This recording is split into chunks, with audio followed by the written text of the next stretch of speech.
Across the Spider-Verse secretly released multiple versions in theaters. Welcome back to Nerdist News. I'm Dan Casey, and today we're swinging back into the world of Spider-Man Across the Spider-Verse. The sequel to 2018's Oscar-winning Spider-Man Into the Spider-Verse continues to dominate at the box office. While The Flash stumbled in its second week in theaters, Across the Spider-Verse reclaimed its #1 spot, earning more than $560 million worldwide. That means an awful lot of people are seeing this movie, but did you know that not everyone's seeing the same version of Across the Spider-Verse? And no, we're not talking about how Sony sent theaters a different version of the movie with improved sound after people complained about dialogue being difficult to hear. Rather, we're talking about how the absolute maniacs that worked on this film apparently decided to transform seeing this movie in theaters into a multiplex of madness. Because according to new reports, there are multiple versions of Spider-Verse in theaters, and there's a big list of minor changes that set them apart. We're going to break it all down for you in just a moment, but in order to do so, we have to spoil minor elements of Spider-Man Across the Spider-Verse. So, if you haven't seen it yet and your canon event involves seeing this movie unspoiled, leave now before you learn too much about the multiverse. I'm sorry, you're saying there's a multiverse? Okay, let's get into it, shall we? The news first started making the rounds on social media. Rumors of multiple versions of this film in theaters began circulating on Twitter and TikTok. Twitter user @BallySongs had a viral post that showcased what appeared to be two distinct versions of Spider-Man 2099, Miguel O'Hara, asking his AI assistant Lila to call for backup. In one version, Lila tries to fist bump Miguel after tricking him into saying please. In another, she proceeds to take a selfie with Miguel and uses a filter to turn him into a bunny. Naturally, commenters immediately lost their minds and people began questioning the very nature of reality, because given the amount of memes and posts that popped up in the wake of this film's release, it was difficult to tell what might be real and what might be someone doing a bit. However, things reached a critical mass on June 21st, because Spider-Verse associate editor Andy Levitin confirmed that fans were not hallucinating. There are apparently multiple versions of this movie. In a cheeky but cryptic tweet, Levitin replied, "I was wondering when people might start noticing." And this has sent fans on a massive hunt to track down all the discrepancies between the multiple versions of Across the Spider-Verse. And while we can't show you all the footage in question here because it's still in theaters, if you do some digging online, you can probably find some examples from less scrupulous sources. Now, Nerdist reached out to Sony for comment and clarification, but we didn't hear back at the time of this recording. So, if they do get back to us, we'll update the description below. For now, though, we're left to the whims of internet detectives and Levitin's word.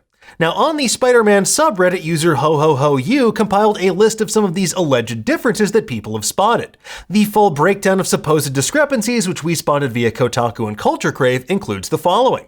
During the battle with the Vulture at the Guggenheim, one version features Miguel O'Hara almost going full vampire with his fangs before deciding not to bite the Vulture's head off and getting interrupted by a helicopter. When the Spot's debating about putting his finger in the mini collider, apparently he says two different things. One version he says, which would not be good, and the other version features him saying, oh, what the heck. When Miles and his dad Jeff confront the Spot at the outset of the movie, there is a discrepancy in how Jeff reacts to falling through one of the Spot's portals.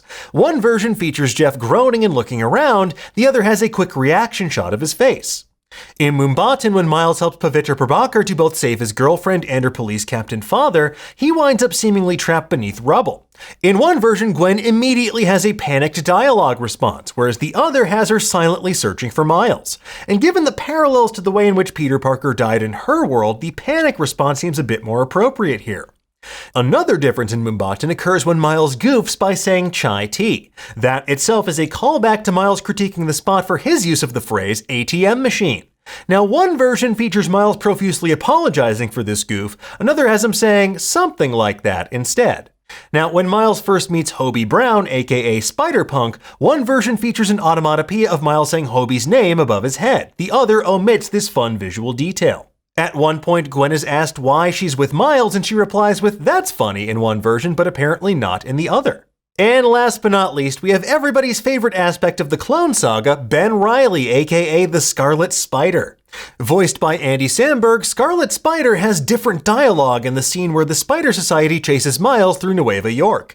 In one version, he says, "I've got you trapped in my well-defined musculature." Another has him saying, "This one's called the sleeper hold." He's so good. Now, chances are there could be even more differences between these multiple versions of the film that are out there as well, but these were the ones we've seen most widely reported thus far. And it's tempting to call this the Mandela effect, except in this case, it's an example of multiple versions of the same thing actually existing rather than one's own false memories. Now, for those who don't know, the Mandela effect is a psychological phenomenon where people believe that their distorted memories are factually true. It's named for the erroneous and widespread belief that Nelson Mandela died in prison in the 1980s rather than when he actually died in 2013. Now, other famous examples include people claiming that Sinbad filmed a genie movie in the 1990s named Shazam, when it was actually Shaquille O'Neal as Kazam. Or like how some people claim the beloved children's book series was the Berenstain Bears, when it was actually the Berenstain Bears. It's named for the creators. Their last name is Berenstain. Now, from a creative perspective, it's kind of ingenious to have multiple versions of your multiverse movie coexisting at the same time. It doesn't matter which version of the movie is canon because they are all canonical. They all exist across the same cinematic multiverse. Now, unfortunately, this takes on a slightly different context in light of Vulture's recent report about Spider-Verse's alleged working conditions and the toll it took on the animators who brought this project to life. The report detailed the uniquely arduous process of making the $150 million Sony project, which involved a relentless kind of revisionism that compelled approximately 100 artists to flee the movie before its completion. It's an eye-opening report that highlights the ways in which animators are often taken advantage of by a Byzantine system of companies and contracts. And while the Animation Guild ostensibly exists to negotiate better wages and job protections for its members with studios like Sony, the report also notes that because the production was outsourced to Sony Pictures Imageworks, an independent vendor, that made it a non-union production. As a result, there are fewer ways for TAG and its members to meaningfully push back against things like crunch, unsustainable workloads, and low wages. Now, Hollywood right now seems to be at a bit of a crossroads in regards to its exploitative labor practices, because members of the Writers Guild are currently on strike and members of SAG-AFTRA are prepared to strike as well. Animation has been dominating the box office this year. It's generated outsized profits for Hollywood not just this year, but during the entire pandemic. So it's about time that the Animation Guild and its members get better protections and a better seat at the table, especially relative to the buku bucks they're making for the studios. Because if they're gonna make multiple versions of a movie to entice you back to theaters in an effort to see them all, then they deserve to be compensated fairly for their incredible labor of love. Anyway, folks, there you have it. That's everything you need to know about the multiple versions of Spider-Man Across the Spider-Verse that are allegedly currently in theaters. We'll keep you posted on any more multiversal mayhem and Spider-Versal silliness that we uncover over on Nerdist. For now, though, tell us, what do you think of this news? Which version of Spider-Verse did you see? And did you spot any other differences? That's not funny. Don't do that. Let us know in the comments below, and for the latest and greatest in the world of pop culture, make sure you stay tuned to Nerdist.com.